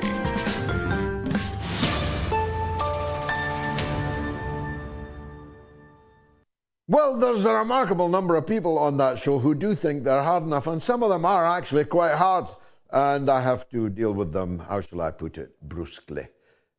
Much more than happens on this more civilized global university of the airwaves. Caspar is in Norwich, in England, on Gaza. Go ahead, Caspar. Hello, how's it going, George? I just wanted to thank you for being such a strong voice on Gaza and always being on the right side of history. I just wanted to ask you, do you think Gaza will ever return to being like a normal city, or is it no more? And if you allow me to just suggest some person to have on your show, have you ever heard of Dave Smith? He's a comedian just like JimmyDore as well. And he's Jewish and he's always talking about Gaza as well. Thank you very much. No, definitely. We'll make a note of that. Yeah. Okay, Caspar. Many thanks for the call. My good wife has joined me in the studio. Gayatri, what's rattling? I've got an email from Tony Gatliff. Says, Dear George, why did you not headline the show with the news that a mere commoner who presents a cookery show said something 16 years ago to upset a veteran tough BBC news presenter? It surprised me because the Mail on Sunday quoted no less than a Downing Street source on the matter. It's no wonder that MOATS is where the people come for real news, because the mainstream media is a joke. Here's to 400 more. Yeah, can I just say on that? I've never seen that cookery show. Not in the habit of watching cookery shows. I have no idea who this man is. And he might be, for all I know, a saint or a sinner. But that Kirsty Wark, a person I'm embarrassed to say was once upon a time a friend of mine, should go public with the fact that this man told off-colour jokes 13 years ago in the hope of having him punished for it. It beggars belief. And as to the media coverage that it's getting, well, I mean, I really don't know. It's circuses, isn't it? They're creating circuses for the masses. Look over here. Look over here. Look over here. It is. We're setting the world on fire, left, right, and center, literally. But look over here. Yeah. Syria, Georgia, Ukraine, Iran, Palestine, Lebanon. maybe China next. I mean, we're actually in a vortex. And they want to talk about the dirty jokes a guy on a cookery show told 13 years ago? Really? It's embarrassing, it's shameful. We tonight are asking on the poll, did Israel lose against Hezbollah in Lebanon? Gary Coogan says, Israel hasn't lost yet, but it is definitely losing. To use a boxing analogy, you will like this one, George. Israel has been clobbered all around the ring, been knocked to the canvas once, and has also taken a standing count of 8 before being saved by the bell. The cornermen are trying to close the cuts around their man's eyes while waving, smelling salt under his bleeding nostrils to try to revive him.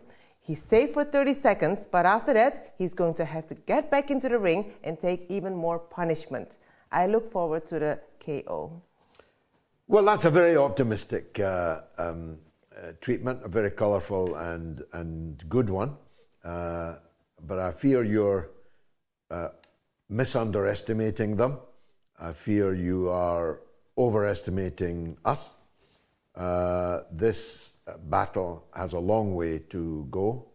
In answer to the previous caller, I don't see how Gaza goes back to being what it was before. Every stone is demolished. Hundreds of thousands of people have been murdered or maimed. It's a very considerable setback in the Palestinian national cause. The fact that Israel will pay a very high political price for it around the world, which will ultimately hasten the end of the apartheid state, I'm in no doubt about that. But don't expect it tomorrow, next week, or next year.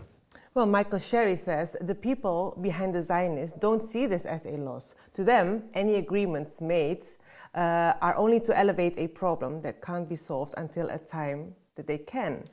And Ali Ansari says the apartheid state of Israel is no longer looking for outright victories because they realize they're incapable of them.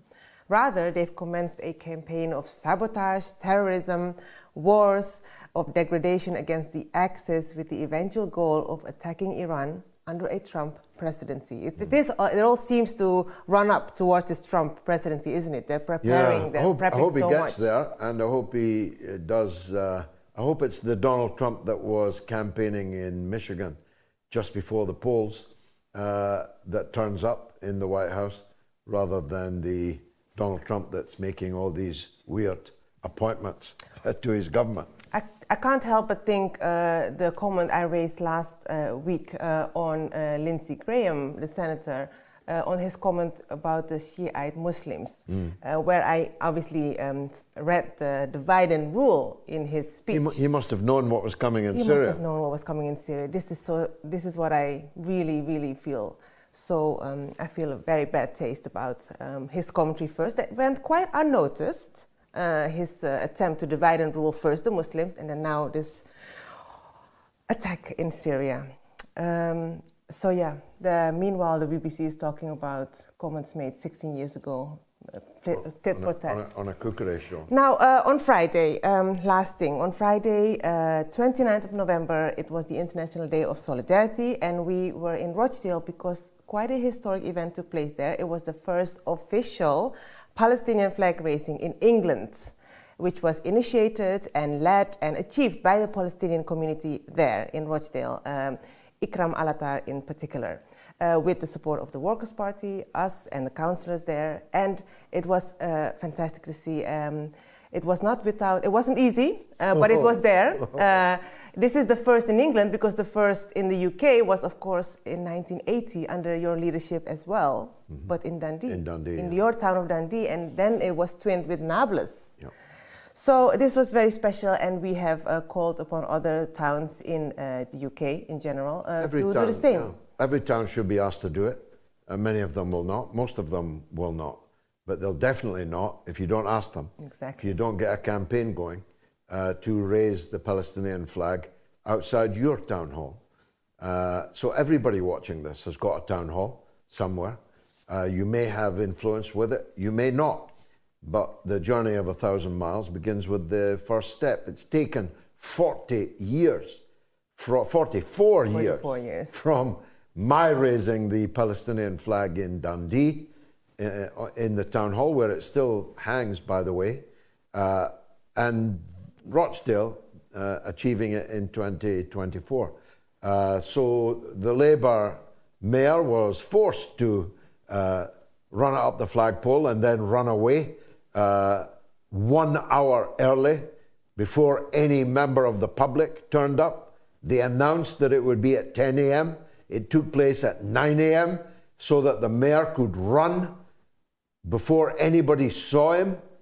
The Labour leader in Rochdale seriously proposed just 48 hours before the ceremony, well, if we're going to raise the Palestinian flag, we'll have to raise the Israeli flag alongside it.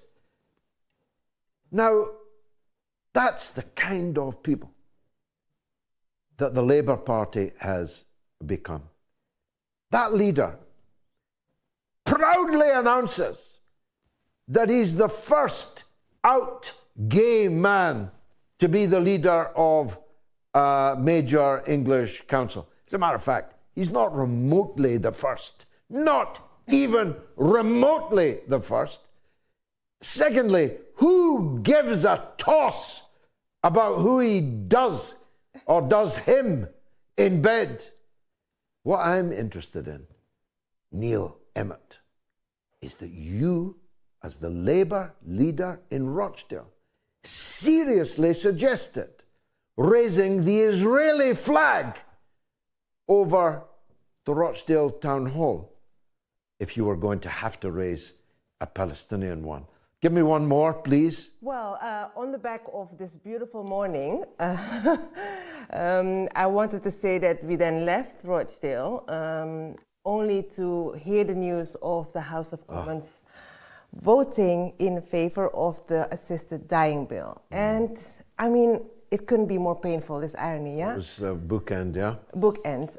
One dying in a massacre, in a genocide, and on the other hand, they're asking for a bill getting through to die, to get assistance in dying. It is it's mind-boggling. Which is killing, in other words. If you assist somebody to die, you're assisting in their killing. Yeah. And so last night, we were at a hospice ball, an annual ball that we support, a charity we support full-heartedly. And it showed us testimonies, and it proves that end-of-life care, that the end-of-life care testimonies that they shown at the ball was proof that this assisted dying bill is so immoral, it's so godless, it's so selfish, it's outrageous. And I just wanted to read an email from Balal Ahmed. He is from Rochdale. He says, my view is that they're costing us money and so get rid of it. Family members may not be made aware. Chances are the NHS will prioritize a kill sheet of the vulnerable, and in years to come, it will be subject to amendments and increase the size of the net of those that can be selected. It sounds like if you can't bomb them, then inject them. Get rid of them one way or the other, but this time at home. Is this really what Bevan had in mind? Good God, he would be raging with anger with this turn of events. Whilst everyone has the choice, no one is allowed legally to commit suicide. But this bill, if not reined back, will allow a progressive race towards extermination by law. Yeah, I mean, you don't have to be Einstein to work it out.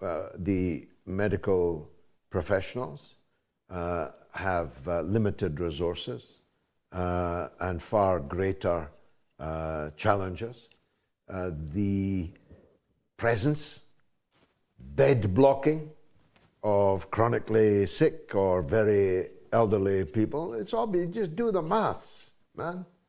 If you allow the medical profession to hurry people along, there will be a material, financial, logical reason for them to do so. If you don't forbid it on ethical grounds, on legal grounds, then once you've let that genie out of the bottle, it's going to be very difficult to put that back in. And then there is this. There are lots of elderly people in Britain, presumably in every country, who are sitting on a very valuable asset, namely a house. But when they are in such a situation that they are admitted into care homes, it costs an arm and a leg. And the value of their asset, their house, begins every month to dwindle because the costs of the care home are being paid out of the value of the property. Again, you don't need to be Einstein to work out that not your family, not mine, but there will be families that will say, wait a minute, if she stays in that care home for very much longer, we won't be getting any legacy at all. The house will have to be sold to pay our bills. Come on, Ma. Don't you think you're beginning to be a bit of a burden? Can't people see that? It's the ultimate capitalist policy. You're no longer of profit to anybody. So why don't you bugger off into the capsule? We'll give you a glass of sherry and a nice little jab on the upper arm, and you'll slip away forever. And we will get what we think is coming to us. So it's selfish, it's godless, it is unforgivable, and it marks the crossing of a very important Rubicon indeed. And that Rubicon will have to be reversed. It's still possible to reverse it. You must tell your member of parliament. You saw how they voted at second reading, but they must vote against this measure at third reading. We have one more opportunity left to kill the bill before the bill kills our elderly and are chronically sick. Thanks, Gayatri. We'll have some Netflix and chill rather than chips. After this, here's Erebos, the legend, in New York. Go ahead, Erebos. Salubrious late evening to you, your family, the MOATS audience, and to Mrs. Gayatri Galloway in her 2025 Imelda Marcos markup. I would not ask her how many pairs of shoes she has. Moving right along to the 400th episode of the magnificent mother of all talk shows. I have met JimmyDore. I have met, many of the great hosts you've had on here. Garland Nixon and the other one that you mentioned earlier. But there's a serious difference, and I don't think people understand the difference between them and you. And they may or may not have a larger audience, but that is not the crucial thing here. You are a leader, and this is not a smackdown to them. Scott Ritter, I met all three of them and others. Gerald Salenti, I met them all on stateside. And it's not a smackdown or a diss to them, but you are a leader, and they are great talkers. They are great promoters, great presenters. And we need more people like you. We need more George Galloways. We need more workers' parties, because eventually they will fade away. And what will the people have? People, they confuse talkers, presenters, and people who can opine. Even, like someone like Tucker Carlson or even Joe Rogan, these guys are great at presenting and supporting causes, but they are not leaders, right? So they're not in the same category with you as far as I'm concerned. What we need is leaders. And MOATS is not just a show, because a show entails entertainment. It is edutainment. It educates. There's marching orders. There are things that we all can do, no matter how small. There used to be a time when you put money in the bank, you could put 5 cents or 5 pence or 5,000 or whatever you could put, and it all adds up. It's the same thing when people do something. There's not much I can do, but I do what I can in my capacity.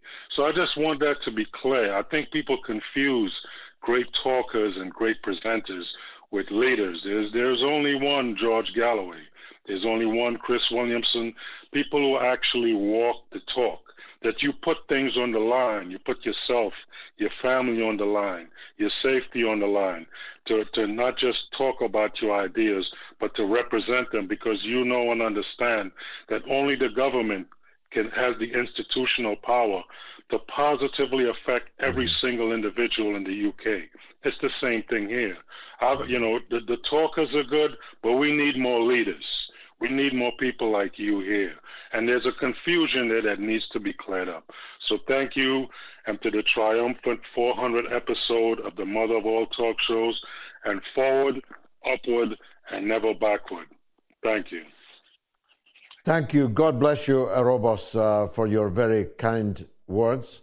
There may be only one of me, but it's my task to make sure there are many more of me. First of all, in my own country and internationally through example, to try and foster more leaders and more people who will walk the talk, as you put it. We hope once Trump is in to visit the United States. I used to tour the United States, north, south, east, and west, big speaking occasions. And I hope to do that again. And so Gayatri and I will probably February or so onwards, we'll be in the US, and I hope that we meet Arobos in New York. But just for the avoidance of doubt, I am enormously lucky, not in just having Gayatri as my wife and the mother of 3 of my children, but lucky that she's the most parsimonious person you could possibly imagine. She doesn't actually have all that many shoes, not compared to Imelda Marcos, but any shoes that she does have are second hand. Everything that she is wearing is second hand. She shops in second hand clothes shops, and she'd cycle 10 miles to get 50 pence off some groceries if she had a voucher to do it. She is not Dutch, though born in the Netherlands, where going Dutch was invented. My God, she is a tight-fisted woman. All for a good cause, of course. 36,999 people voted in this poll. Did Israel lose against Hezbollah in Lebanon? Yes, say 90%, 77%, 85%, and 87%. Well, we're almost at the end of our 400th show. But the 400th show would not be complete without a visit from the legend that is Norma in Bristol. Norma, welcome. Last word to you. Hello, George. I wrote this down, actually. It's just to say that I haven't missed any of the episodes at all, and I've enjoyed contributing over the years. But the knowledge that you and your guests are is special, really. And although I do not always agree with you, your team and you have been very good to me. And to be honest, I'm just glad to say that you're my friend. And long live Mo. Thank you. And long live Norma in Bristol. No show is ever complete without us hearing from you. By some strange alchemy, right at the beginning of this 400 episodes, we fell in love with your voice and your wisdom, your experience. You are a special lady to us, and I know that many of the viewers look forward to hearing how you are on every show. Thanks, Norma, for your kind words. Thank you. I'm 9 minutes over the witching hour, for which I'll have to pay various prices, but it's been worth it, because this has been an auspicious 400th episode. The show has been running since January of 2006. And it's been in many iterations. It's been on the radio. It's been on American radio. It's been on some platforms. Now it's on all platforms. You used to only be able to hear it. I spoke to a young man last night from East Kilbride who told me that he used to bring his father up a bottle of beer on a Saturday night, and his father would be lying down on the bed listening to me in the mother of all talk shows in the Talk Sport days. You used to only be able to listen. Now you can watch as well as listen and contribute. So the 400 episodes have flown by, so far as I'm concerned. I hope that you have enjoyed them, but as Erobos said, I'm not just here to entertain you, although I hope it's entertaining. I'm here to educate you, to agitate you, and to organize you. Agitate, educate, organize. That's my job. I didn't need to go to university for that. Thank you very much indeed for your company this evening. If you've enjoyed the show, then join me on Tuesday night on my YouTube channel for Have It Out with Galloway. Even better, join the show, haveitoutwithgalloway.com.